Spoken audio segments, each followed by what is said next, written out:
Welcome, everybody, to the third episode of the official Animo podcast. It's been a while due to COVID, lockdown, vacation. It's been a while since I've recorded a podcast, but we're back. And today I'm joined by Chris Andres, who is currently in her second year of online culture and has become quite an active and strong Animember this year. Um, Welcome, Chris. Hello. Would you like to introduce yourself further than I already did? Yeah, sure. I am Chris. It's my first year in Animo, so I guess it's a strong entrance to be part of so many committees. But it's been fun. It's not what I expected. I guess it's because of COVID. But it is. I've been having a lot of fun, and I met a lot of really nice and interesting people. So I'm very happy being part of Animo. Okay. Well, I'm sure it's going to change.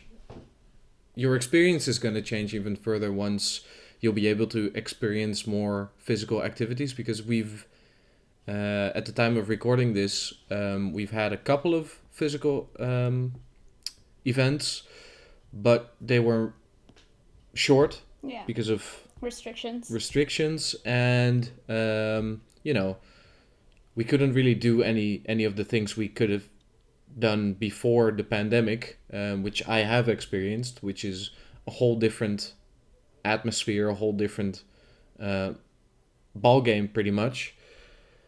And a lot of listeners probably, or a lot of, I don't know if they're listening, but a lot of members in Animo probably have never experienced that because a lot of the old guard is starting to move on with their lives and move away from university life and move away from Animo life. But there still are some old Ani members, some veterans.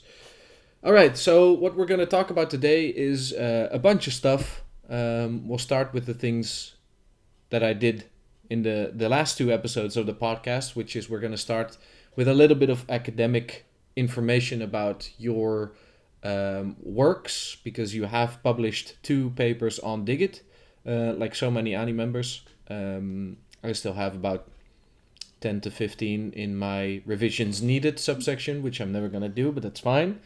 You have done that, so we're going to just dive into those 2. So you've written 2 papers, one for digital culture and media, right? Digital culture and society. Digital culture and society. Yes. Fine. Same Either thing. way. PS class. PS class.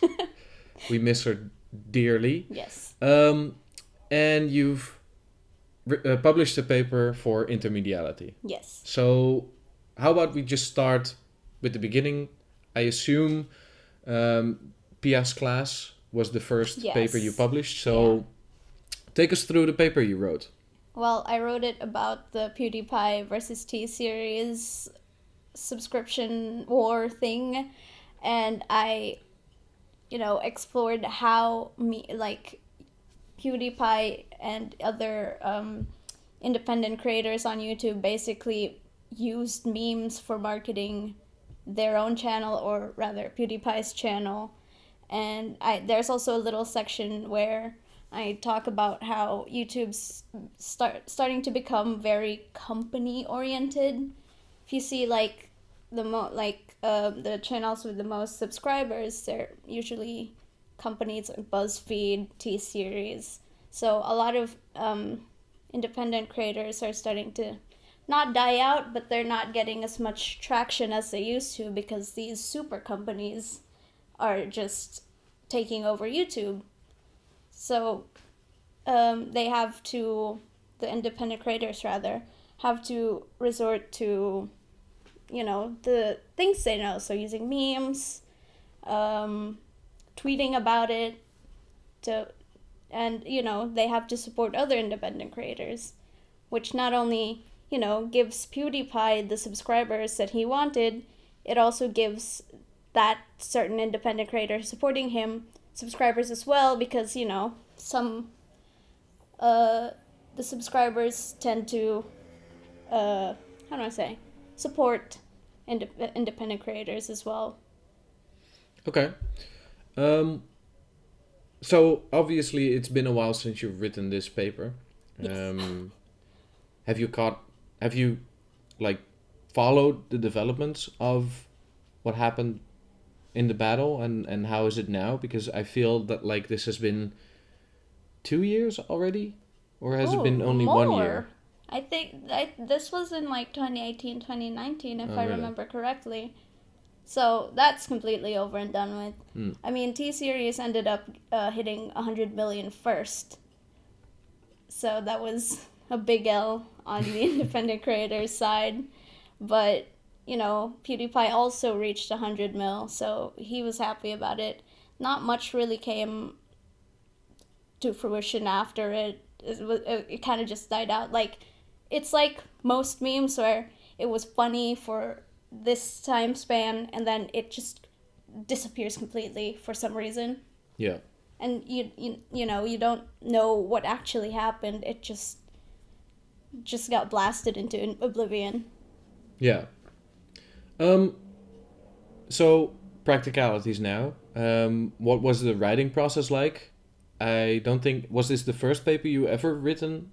No, You ever wrote on University of the, or oh, was it like?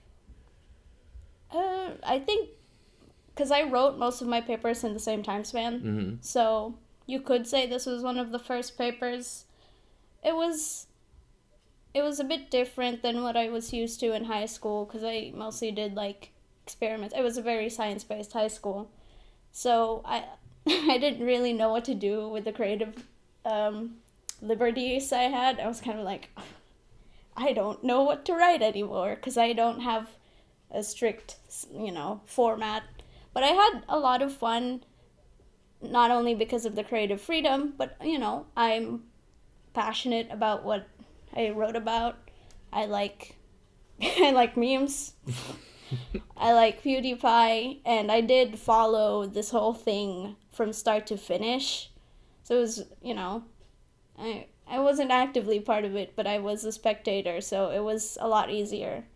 Like not only doing research, but also relaying information because, research is important, but I feel like if you know stuff yourself, it's a lot easier to explain. Right. And the writing process itself. How did you experience writing for Digit? Um, Revising your article, I assume. Maybe you didn't have to make any revisions because it was so perfect right No, at the gate. no, I did have to do some editing because I was a bit too colloquial with writing it, a bit too casual. But are we allowed to dunk on Digit? You are if you want. Just Digit. I think this was one of the first ones where I actually had to put it on Digit because it was a straight to Digit thing. I was so stressed out.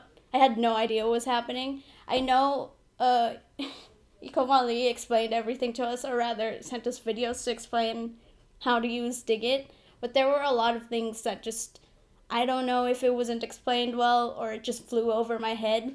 But I was so stressed out because I didn't know like that I had to do like the Facebook quotes and stuff. So I don't think this particular article had any like the Twitter quote, the Facebook quote, none of that.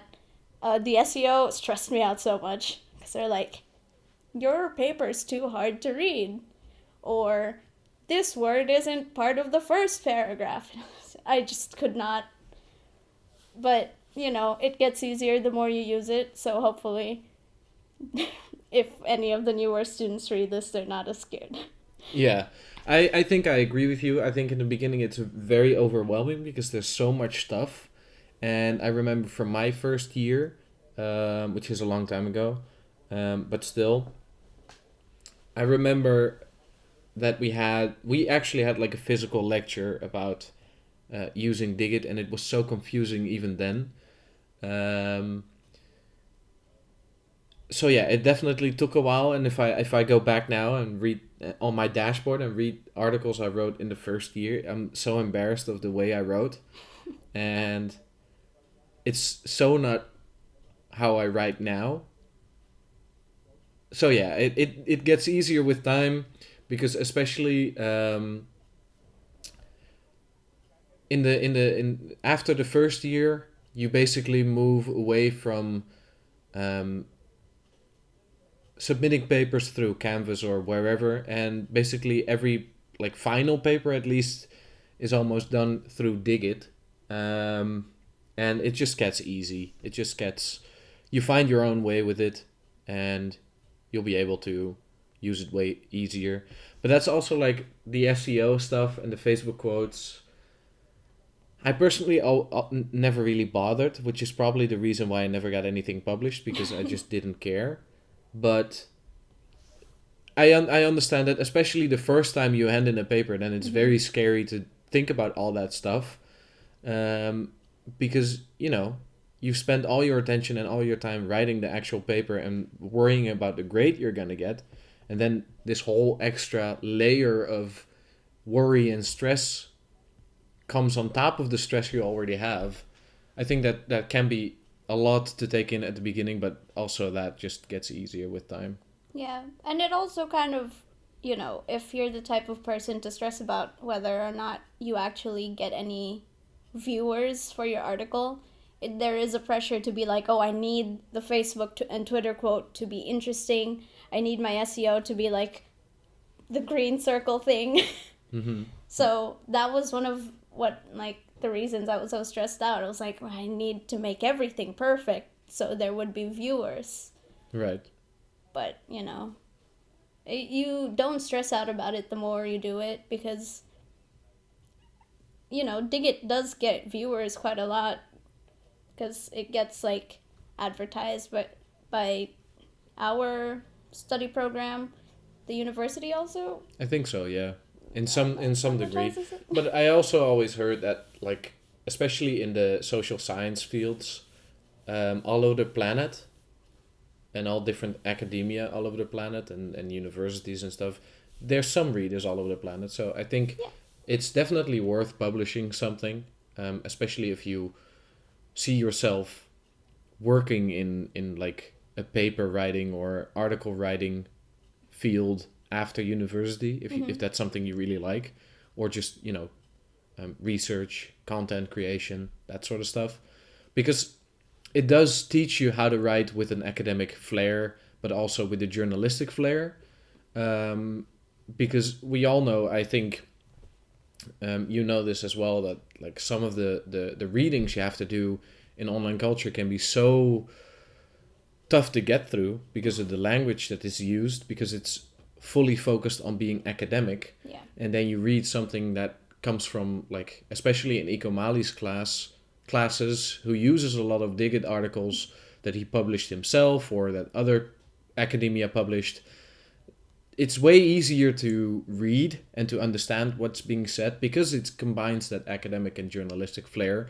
So it does give you a lot of skills when it comes to writing to be read, basically. Yeah. Instead of writing to, I don't know, show how academic you yeah, are. get like an academic identity or status, basically. All right. And then moving on to your second paper, which was for intermediality, which is about the Marvel Cinematic Universe. Care to explain how you got to... Oh, wait, before we move on, I wanted to... Wait, hold on. You did explain why you wanted to write about it. Yes. Okay, so let's just forget what I said. Let's move on to the Marvel Cinematic Universe. It was for intermediality. And who taught intermediality to you? Julian Hanna. Julian Hanna took over. Okay. Yes. So yeah, explain the paper. Well, shortly. Yeah. Briefly. Well, I wrote about the transmedia storytelling in the MCU because, the Marvel Cinematic Universe was possibly... I need to fact check myself, but they were one of the first modern and established transmedia like empire, because they have currently movies, games, TV series. There's even gonna be like a radio drama about Star-Lord. So Comic books. comic books, of course, how could I forget? um, so, they've managed to create and build on this one singular universe. It gets more complicated because now there's a multiverse, but whatever. They have this whole universe, and they've managed to keep it fairly consistent throughout all these different mediums, which is fairly hard to do, I feel like, because I feel like there are discrepancies because of the way content is presented in different mediums. But like, they've managed to do pretty good with keeping consistency, but there have been like problems, and they have like canceled shows because of consistency problems. Like they have this whole contract with Disney now, so any TV show pre-Disney was just canceled. They were like, this isn't part of lore anymore, which is kind of shitty, because the movies before the Disney contracts, they also built on the TV shows. So that, I also talk about the problems they've faced in the article. But that's pretty much it. I could talk about this for days. So I'm going to stop myself here. So, this is a more recent article. Yes. So by the time you wrote this article, was it any easier to use Digit, or did you still face the same problems? It was a lot easier. Actually, I had some problems with this one, but not from a practical point. Like, I knew how to use the SEO and stuff already. I knew how to put fucking pictures in my article. But I had problems with editing because the language editor, which I didn't know was a thing, it's just a software that changes some stuff to make it more readable. It changed so much of my paper. Like, the software, whatever, changed whole paragraphs. And I was so upset that I emailed Eco, because it was already approved for publishing, but then I read it and I was like, no, I can't. This is not what I wrote. If it's not what I wrote, I don't want it published. So I had this whole exchange with Eco. I kind of begged him to let me edit it to the way it was before, because while it does relay the same sentiment and ideas I wanted to say, it didn't have, as cheesy as it sounds, it didn't have the love that I put in. So that was my biggest problem with this one. This was probably the longest process to get published. Well, I only have 2. But I also have other papers that just need editing, and then they can publish it, but I don't want to edit my Ben Shapiro paper just yet. You need some more time. I need time to recover. So how long did it take you in total, do you think? 2 months, 3. It was fairly long in my experience, because if Ego's the editor, he finishes in 2 weeks. Mm-hmm. Or he finishes editing and then he tells you to do your editing. But this one took too long, and I got, there were tears. I think I cried to my mom about it. She didn't understand why I was crying, and it's it doesn't sound the same, and she was like, but it's the same idea. But yeah. So was this the article that broke you? Yeah. Yeah. After this article, I just stopped putting articles on Digit. I don't know if it's because of this article or if I'm lazy.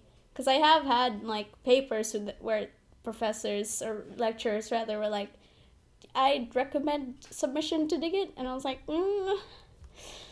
not after last time. Right. Okay. Which paper do you prefer yourself of the two?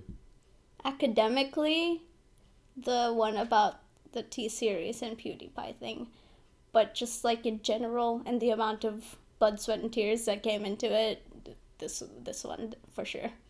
But Okay. it's just because, I love the Marvel Cinematic Universe. Right. But yeah. Okay. So, obviously you started your academic career at the Tilburg University during COVID, Yes. which means working from home,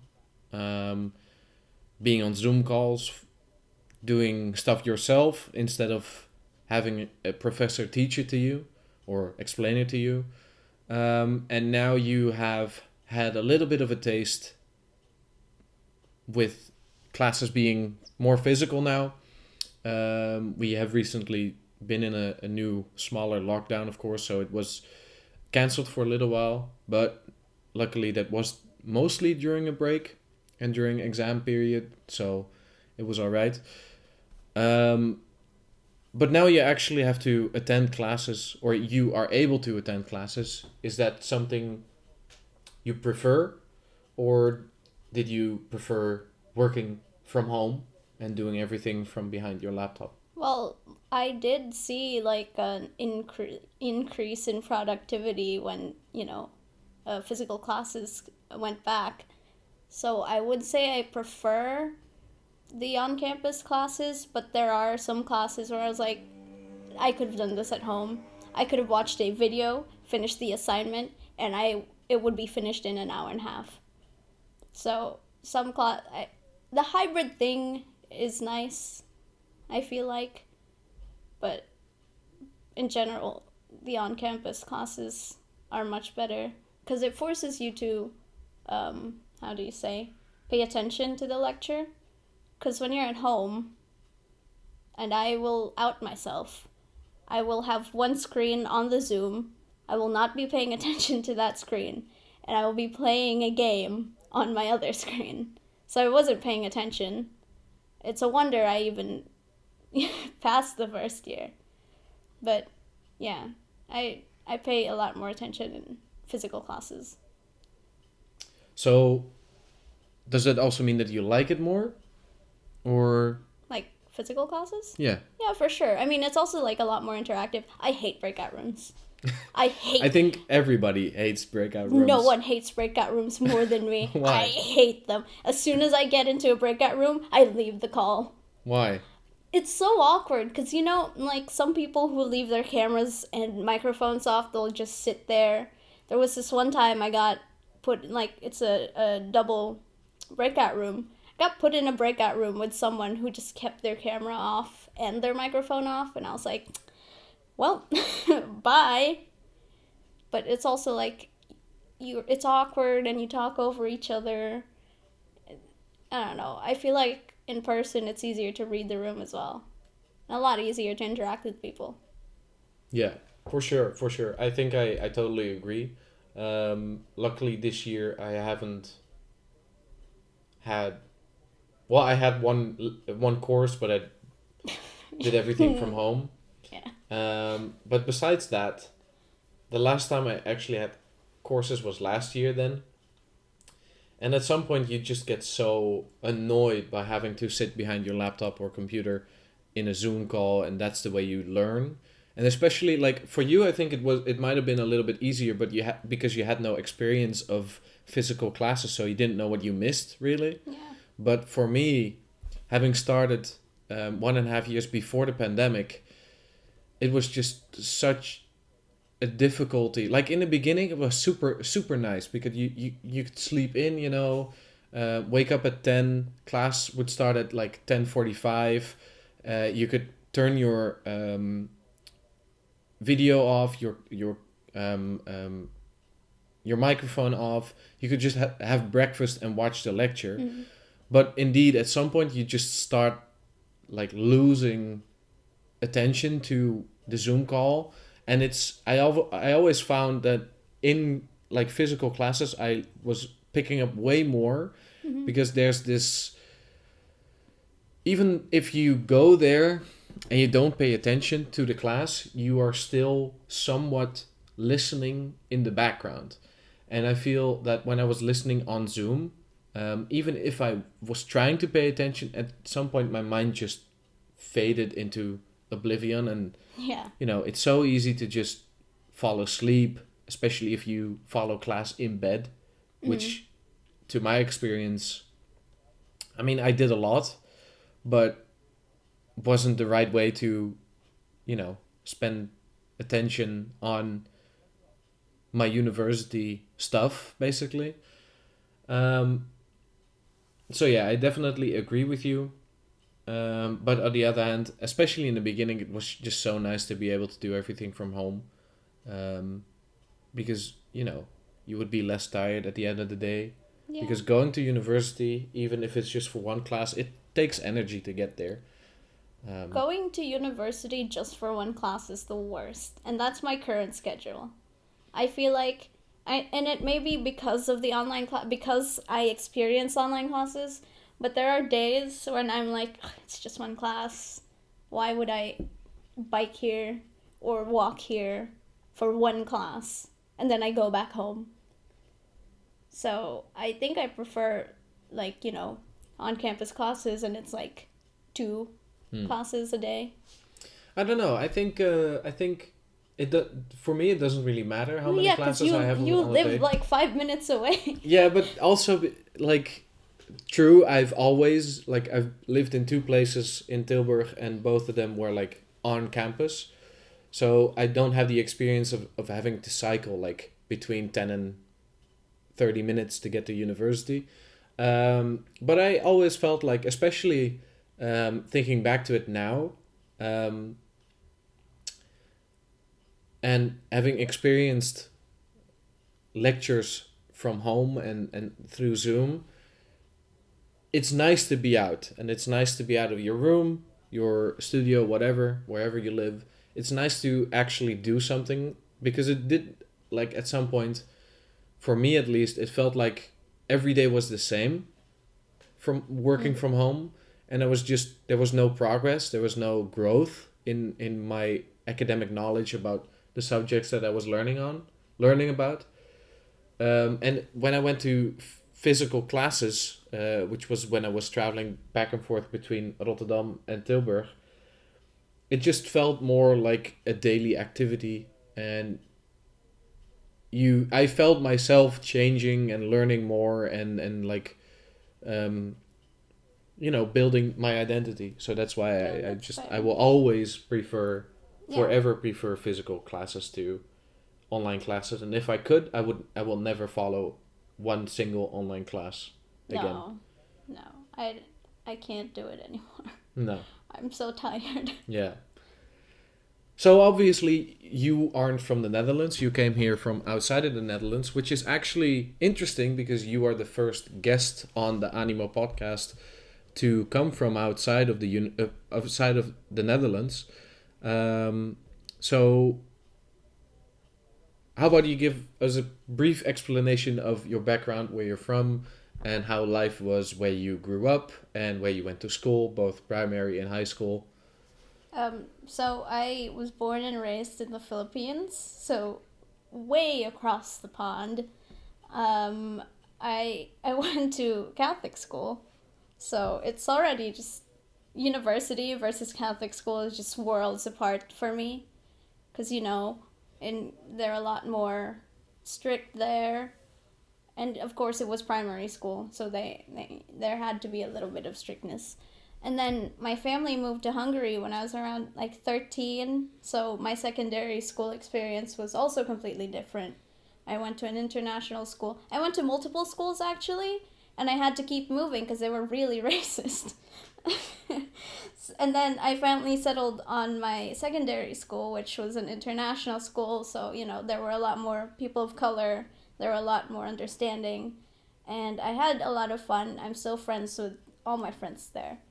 And then I I actually decided to move to the Netherlands because my ex-girlfriend was also thinking of studying here. And we both wanted to study the same thing. We wanted to study psychology in the University of Amsterdam, which horrible idea. And then, my interest kind of moved away from psychology and more into online culture, or rather like just culture and media in general. And then I found this university, and I like it. So, but moving here was also an experience, because I feel like I experienced Dutch culture a lot different than the other. Like, I have a Canadian friend who studies in Eindhoven, and he was like, yeah, Dutch people are so rude, or not rude, but like very forward, harsh. And I was like, everyone's so nice to me here. They like take care of me and shit. And I don't know what's happening. But most of my experience with Dutch culture and Dutch people, absolutely great. But even Melanie's like, Dutch culture sucks. And I'm like, what? Yeah, but she's German, so Yeah, that's fair. can't really pay attention to her opinion. Oh no. But yeah. And going to university is always, I feel like in my head, especially as a young teenager, it was like this big dream, because there's like, I have freedom now, I can take whatever class I want. And it's been like that. There are times when I stand in like, it's like morning in my studio, playing like soft jazz music in the back, and I'm like, my God, I'm living the dream. And then I go to class and I'm like, God, I hate it here. And what about like comparing the Philippines to the Netherlands, or or Hungary to the Netherlands? How different is the culture to you? I mean, they're all like, the three of them are completely different cultures, because coming from an Asian family, there's like a lot more expectations to, and I'm talking about academic stuff and professional stuff. There was a lot more pressure in doing well, and I wanted to be a lawyer, stuff like that. And I never realized until I moved here, that to Europe, that it was just a familial thing, and I wanted to make them happy. And I feel like in the Netherlands, compared to both Hungary and the Philippines, they're a lot more liberal in pretty much anything. And I feel like I had severe anxiety in Hungary, and just because I was a foreigner, I didn't speak their language. But when I moved here, I just felt a lot more confident in myself. I could communicate myself properly here. Like, people were understanding. This is why I keep saying Dutch people are so nice. But yeah, it's just three completely different cultures, and I don't want to sound like I'm kissing ass, but I feel like I not belong, but I feel welcomed here more than in Hungary or in the Philippines. I was too young in the Philippines to think about these things. It was just a place I grew up in. Mm-hmm. And how did you settle on Tilburg as a city to study in? Did you find the study program and therefore came to Tilburg, or did you find Tilburg and then found the study program here? I found the study program. I was actually supposed to take like a general media and culture like study program somewhere else, but I wanted a smaller like university city.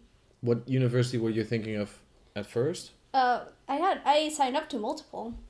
I signed up to Amsterdam, Utrecht, and another one I don't remember, somewhere in the north. Groningen. Yes. Mm-hmm. So I signed up to many of them, but then I didn't go to the open days in Utrecht, but I went to open days with the others, and I just really liked it here. I also really like I don't like when buildings in a university are spread out throughout the city, because it just stresses me out. The fact that Tilburg University is just in one place, I'm like, thank God. Mm-hmm. You like the campus. I like the campus. And I went here with my best friend, and we really enjoyed it. But he ended up not going here. Where did he go? He stayed in Hungary. He's in med school now. But like for here, he would have done like, I don't even know, like some communications track. But he's in med school now for some reason. Yeah, something completely different. Yeah. Okay, and what's your favorite city in the Netherlands? Oh, I don't know. How many cities have you been to? Not a lot, honestly. Like, oh my god. The one I've been to the most that's not Tilburg is just Eindhoven, which... Because of the airport. Because of the airport. But also, my ex and my friend used to live there, so I would visit a lot. I liked it at first, but then I started, like, seeing other cities, so Eindhoven's a bit boring now. Tilburg is nice, but I feel like I'm getting a bit cabin feverish. In Tilburg? Yeah. Yeah. And I went to Rotterdam just to hang out. It was fun there. Of course, I've been to Amsterdam, but Amsterdam gives me bad vibes. There's just too many people for me. And I've been to like the north, like Friesland. It's okay there. So I don't have a favorite city. I feel like I should travel a bit more. But I feel at home here in Tilburg, so that's good. I'll leave it at that for now. I mean, yeah, Tilburg is. I like Tilburg myself a lot too, but it's just small, and it gets small at a certain point. Yeah. Especially for me, coming from Rotterdam, which is one of the largest cities in the Netherlands, like one of the 3 largest, being Amsterdam, Utrecht, and Rotterdam. And I don't know, at some point there's just a limit of what you can do in Tilburg. Like if you want to go out to dinner, there's only a handful of restaurants here, and compared to Amsterdam and Utrecht and Rotterdam, where there's hundreds, if not thousands, of different restaurants, it's just a bit limiting here. Same for parks and stuff. But I do have to say, being outside of the Randstad, which is Randstad in the Netherlands, if you don't know, is like the west part of the country, where the major cities and the most corporations and businesses are located, where there's the most infrastructure, where there's the most inhabitants, etc., etc. It's basically the center of the Netherlands is the Randstad. And if you get outside of that, it's a clear difference because it's just quieter, it's more relaxed, it's less of a big city feel, it's more it's smaller. That's just really it. So yeah, the atmosphere is just different here. And if I go back to my parents who still live in or close to Rotterdam, it's just a whole different experience, and it takes getting used to for a little bit to that busyness and that, the insane amounts of people that live there and transport there and just, exist there. So I think it's definitely good. The only problem in the Netherlands, I think, especially for internationals and people who aren't from the Netherlands, is that traveling is expensive in the Netherlands. I mean, I do know that the Netherlands has one of the best infrastructures in the world when it comes to trains. The only problem, trains suck. Yeah, the only problem is that the trains themselves suck because they break down, or the scheduling gets fucked up. But just speaking about the physical infrastructure, it's one of the best in the world. For sure. But then the other problem is that it's just expensive to travel here if you don't have a student OV, which is the public transport card. Yeah. Because for Dutch students, it's free. Either in the weekdays, during weekdays, or in the weekend. You can choose one of the two. And if you have selected weekdays and you want to travel in the weekends, you get a 40% discount, and that goes the other way around as well. But for you, like the only way for you to get a discount is if you travel with somebody with one of those student cards. Um, then you get the 40% discount as well, but then you have to travel outside of peak hours, which is still a nice deal and it still helps a lot. But I mean, if you want to go to Rotterdam from Tilburg, it's like regularly it's about 18 euros, I think. And if you get the 40% discount, then you pay about 10, something like that. Yeah. So it's still better, but that's one way. So if you go both ways, so if you want to go to Rotterdam for the day, you have to include a 20 euro ticket just to get there. Yeah. Which is quite a lot for students, you know? Yeah. Especially for international students who already pay more in tuition fees, in housing fees, in just general living costs. It's more expensive here, which is sad because, of course, I feel like many students want to explore the country more, but are just limited by the fact that it can be quite expensive if you want, like, let's say you travel every week. You want to, like, every weekend. Quite a lot. Yeah, every weekend, like when a lot of international students are just here in Tilburg, where they live, they have nothing really to do. Like, of course, you can find something to do. You can, like, do readings or you can work on assignments. But personally, I keep my weekends completely free so that I don't have to think about any schoolwork during the weekends, because otherwise I found that during the pandemic, days would just start to morph into each other. Yeah. Like if I did something for my academic life every single day of the week, there was basically, I would go crazy because every day felt the same. I would wake up, sit behind my laptop, eat, and then go to bed at the end of the night. Mm-hmm. It just started to morph into one big day, basically. So limiting myself in the weekends, or allowing myself in the weekends to not give a fuck about academic life, has really made that difference between the Saturday and the Sunday, and then waking up on Monday morning feeling refreshed.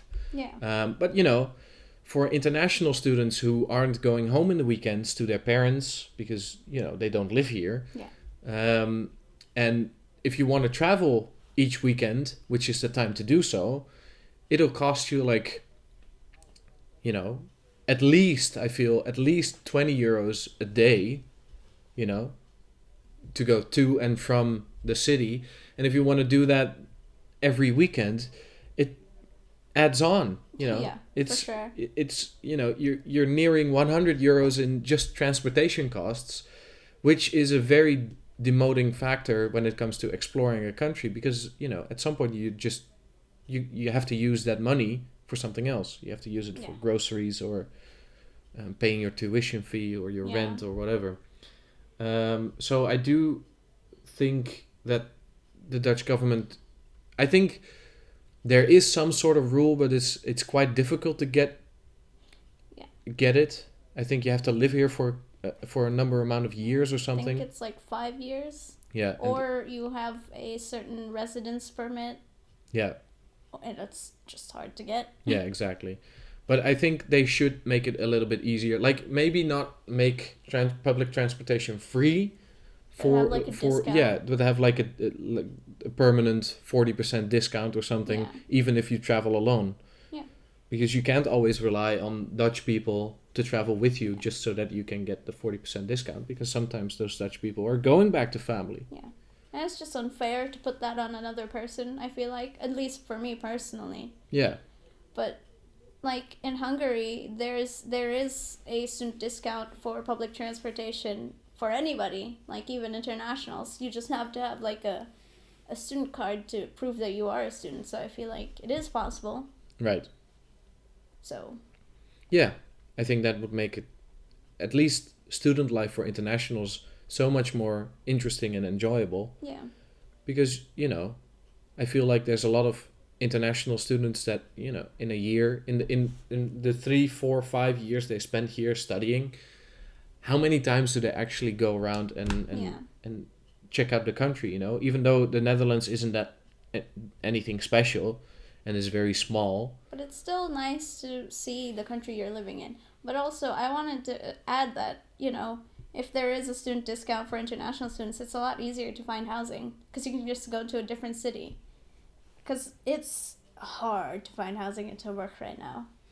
I do have to say that it's hard everywhere now. It's hard everywhere, so even for if sure. if you go to a different city, it doesn't but automatically mean that you're able to find Yeah. anything there.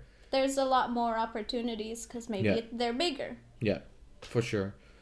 But like especially if you go to Rotterdam, Amsterdam, Utrecht, it's so much more difficult than in Tilburg. For sure. Like I feel like, in my experience at least, you have Tilburg, which it's very hard to find housing here. But compared to other cities, it's less difficult. Yeah, and it's cheap. It's cheaper as well, yeah. Because I know I have a friend who lives in Amsterdam. She told me she paid like 700 euros a month for a small room. And my studio is like 650. Mm-hmm. So, we're doing fine on that front here. Yeah, exactly. So even though I don't want to say that it's easy to find housing in Tilburg compared to other cities in the Netherlands, it's slightly less difficult. Yeah. I want to express that. So yeah, I mean, and what about after university? Do you want to stay in Western Europe, or do you want to stay in the Netherlands, or do you want to go explore the rest of the world, or do you want to go back to the Philippines or Please Hungary? don't ask me this. Oh, you don't know yet? I still don't know. Oh. I'm still struggling to even think about my minor courses next year. Don't stress me out. What minor do you think you want to get? I don't know. But I might take classes for pre-master for I forgot what the master's is called, but the art masters in. You want to stay within online culture, or Yeah. you want to branch out? I think I am gonna stay in online culture, at least for now. But things might change. So you want to go to art and media studies? Yes, that one. I mean, I think you can, with whatever minor track you choose, you can always get into art and media studies. Yeah, but it's easier if I take like the pre-master courses. Or I mean, I'd understand it more. But are there pre-masters courses? I think you just pick the artsy online culture courses, pretty right? much. That's what I did, because I picked art in the public sphere. I get the artsy courses. There are 3 for the pre-master. And then my plan right now is those 3 artsy courses and then 2 religious courses. Just because it sounds cool. Okay. To each his own, I guess. Oh yeah, of course. That's the point of minors. Mm-hmm. Are you excited for the next year? I'm a bit apprehensive. Just Why? because I feel like there's going to be a lot. I plan to do a lot of stuff. Just because I enjoyed it this year, but I feel like, it's a lot more stressful next year. Because I have to worry about my bachelor thesis and the internship. You want to do an internship? Yeah. So, we'll see. I mean, internship, in my experience, because I'm doing one now, it can be difficult if you are looking for something really specific. Mm-hmm. Like I was looking for something really specific. I wanted to do an internship in the cultural field, preferably in like music or other entertainment fields, so theater or movies or television or radio. And like being that specific limits it a lot. But what many people seem to forget in online culture, and it's a running gag that we're going to be jobless after studying. I have always disagreed with that sentiment, because I truly think, and we should know of all people, how important social media is and how increasingly more important it will be in the future, because it's only going to be more part of life. And every single company, especially after during the pandemic, realized how important having that digital footprint is, and how much attention it requires. So therefore, every single person who graduates with an online culture degree is proficient in some way with the internet. You Yeah. know how the internet works in some way, whatever Mhm. level. So in that way, you can basically always get a job. You can always get a job somewhere Mhm. because every single field now requires some kind of social media presence. And we are the people that know how it works. And like the argument I hear a lot is that online culture isn't it doesn't teach you anything practical. But the practicalities of social media and online culture is something you learn through experience. Yeah. So there's not a single job that requires you to perform at a professional level and at like a veteran level right from the get-go. Like any Yeah. job, you get a Well, you get a you complete medical school and you become a doctor. Nobody expects you to be able to function as a doctor who's been working for 30 years. yeah, exactly. It takes some time to adjust. It takes some time to get to the level of, the doctors or the social media marketeers or the lawyers or whatever, you name it. It takes some time to get to that level, and it's nothing bad if you aren't there right from the get-go. I'm in my internship now. I've been doing it for, at the time we've recorded this, I've been doing it for 1 week. I'm now into my second week, and already I'm way more. I'm thinking about social media in a different way. I'm using it in a different way now. I'm thinking about how to approach people on the internet more, and how to sell a product. It's thinking about social media in a less individual way and more in a way of, we have this company and we need traction in that company, and how are we going to achieve that? And that's something you learn through experience. Like, obviously there are study programs that teach that, but I feel like even the people who learn that still have to go out into the world and actually do it, Yeah. actually show that they are able to do it. And I think online culture is just a way of preparing you to have an open look, have be open to what you can do, and what the different kinds of things we can do and we learn, and the ability to adapt, because we are so, like, the online culture is so broad, and you can do we learn so many different things in different fields and different subjects. You have to be able to adapt to understand all those different subjects. Yeah. So as I was saying, like, with finding an internship, um, if you aren't as specific as I am, it can be very easy. You can even find something through university. There's people at Yeah. university that can help you at least figure out what you like. You can have a conversation with Louise van Hoek, to talk about what your interests are and how it relates to online culture, and if there's any like internships that you are able to do. Plus, they can redirect you to different companies who are always looking for interns. Yeah. I feel like, if you built a network, you could also just find internships. Like, if you work somewhere, maybe you can find an internship around the same field. So, I'm, but I know, like, I acknowledge that it is kind of hard because I know some people have difficulty looking for internships. So I don't want to, like, belittle their experience.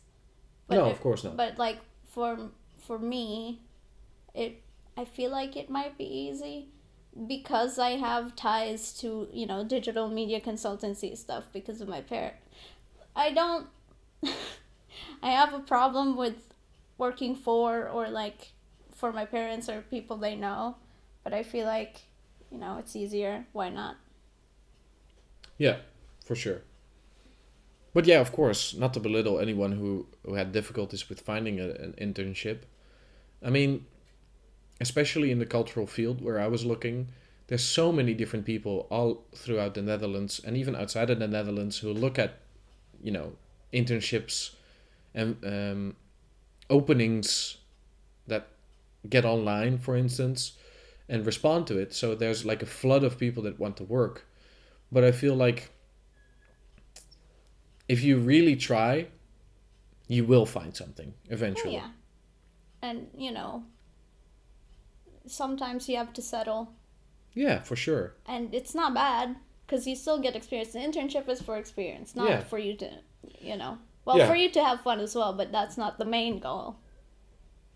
Yeah, for sure. Experience, seeing what's there, because a lot of people, in my experience, talking about internships, they want to do something they like, but it's also valuable having experience in something and knowing I don't want to do this Yeah. after graduating. That at least gives you a little bit of a framework of what you want to do after studying.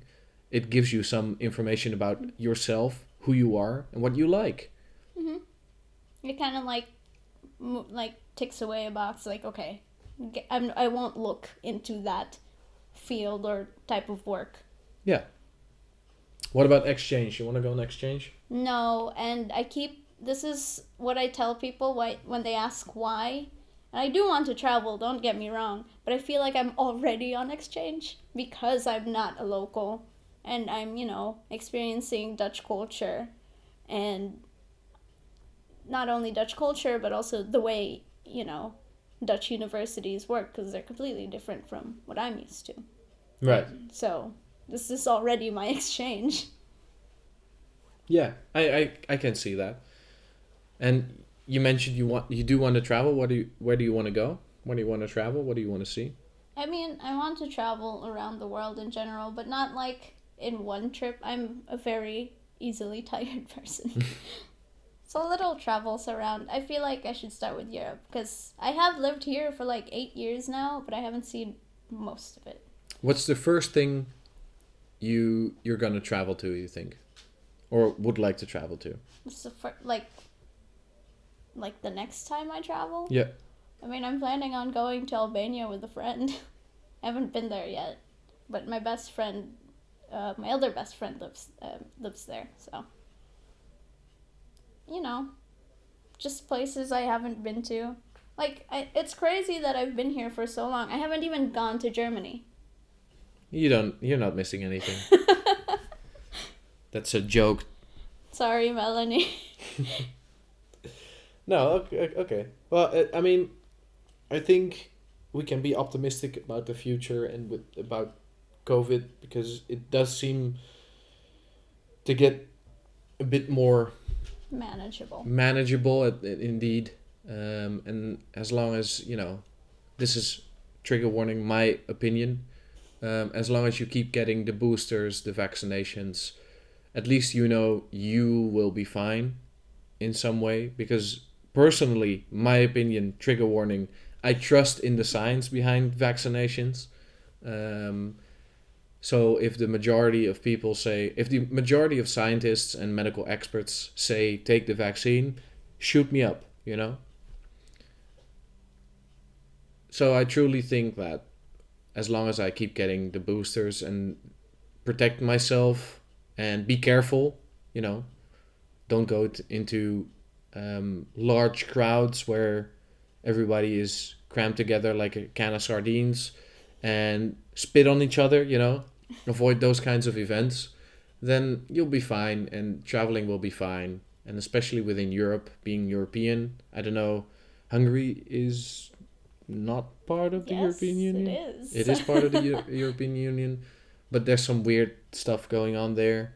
There's always something weird going on in Hungary. Yeah, I don't know if many European countries actually consider you European. Definitely not. So maybe for you it's a little bit more difficult to travel around than for me than it is for me, being from the Netherlands and the Netherlands being, one of the, I'm not sure if it's the smallest. No, fuck it. It's a smaller European country, but it still has a lot of power and recognizability. But recognizability. I don't know Yeah. that word. You know what I mean. In Europe, so I will always be able to go wherever I want within Europe. And you guys have a pretty good passport. Yeah, it means a lot. Yeah. Unlike the Hungarian passport. I don't even have a Hungarian passport. I just have that I am a citizen, not a citizen, a permanent resident. Wow, look at you. But it gave me the EU student tuition, so I'm good with it. Nice. That's a little bit cheaper than It's a lot non-EU. cheaper. Yeah. The non-EU in the first year was 8K. Yeah. And I think I made my parents cry. A lot. But isn't it, compared to other countries in Europe, still considered to be on the cheap side? I wouldn't say cheap side, but it's on the reasonable side. Right. Like with the quality of education. Right. It's reasonable. All right. Well, we've talked for, I think, over an hour, if not just about an hour. We got a lot of topics done today. We talked about a lot of things. We had some academic topics. We had some uni topics. We had some, trivial topics, if you want to call them that. I hope all the listeners got to know Chris a little bit better now. And that you enjoyed our conversation. Check out Chris's 2 papers on Digit if you want. They're both interesting topics. And hopefully I'll be back soon with another podcast. I don't know who I'm going to interview next, or if I'm going to do the podcast at all. Maybe somebody else from at least the news committee wants to do an episode. But for now, thank you all for listening. Chris, thank you for being here. Thank you for having me. Appearing on the podcast. Okay, so to all you Ani members, I hope we see each other soon at another physical event.